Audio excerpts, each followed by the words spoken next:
шавкат мирзиёев раиси ҷумҳури ӯзбекистон бо ҳадафи тармими равобити осебдидаи кишвараш дар аҳди ислом каримов рӯзи 9 март бо сафари давлатӣ вориди тоҷикистон шуд. ӯ ки соли 2016 ба қудрат расид, ваъда додааст ки робита бо кишварҳои ҳамсояро беҳбуд мебахшад. эмомалӣ раҳмон раиси ҷумҳури тоҷикистон гуфт, имзои 27 созишнома мушкилоти солҳои тӯлонии ҷамъшударо рафъ мекунад. Это торгово-экономическая и культурно-гуманитарная. ин созишномаҳо дар бахши муносибатҳои тиҷорату иқтисод, фарҳангиву башарӣ ва ҳамчунин дар бахши дифоъ ва амният буданд. имрӯз мо тақрибан суолу мушкилоти дар 20 соли ахир ҷамъшударо ҳал кардем. Накопившиеся за последние более 20 лет вопросы. як масъалае ки робитаҳои дутарафро дар аҳди ислом каримов бад карда буд, тақсимоти об дар минтақа ва бахусус бунёди нирӯгоҳи барқи обии Роғун буд. раиси ҷумҳури ӯзбекистон гуфт, ки дутараф дар ин масъала ба мувофиқа расидаанд. Мы хотим за 5 лет на 32% потребляемой.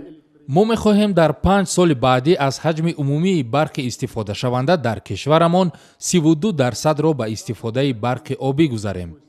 ва мисли Тоҷикистон дар дунё ҳеҷ кишваре чунин имконияту захираҳои барқи обӣ надорад.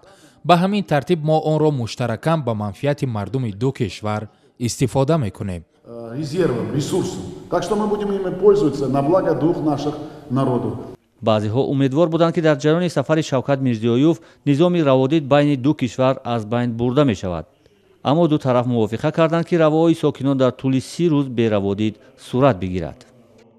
И мы будем продвигаться вперед, потому что этого хотят люди. ва мо дар мавзӯи лағви раводид ба пеш ҳаракат мекунем, зеро инро одамон мехоҳанд.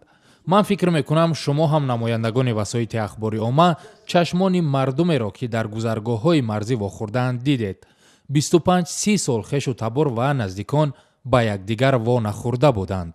30 лет, 25 лет не встречали родственники, близкие. робитаҳои тоҷикистон ӯзбекистон аз соли 2016 рӯ ба беҳбудӣ овард. то замони ба қудрат расидани Шавкат Мирзиёев табодули молу коло дар як сол 12 миллион долларро ташкил медод. дар соли 2017 аз марзи 125 миллион доллар гузашт. ду тараф гуфтанд мехоҳанд ҳаҷми табодули молро дар солҳои наздик ба 1 миллиард доллар бирасонанд.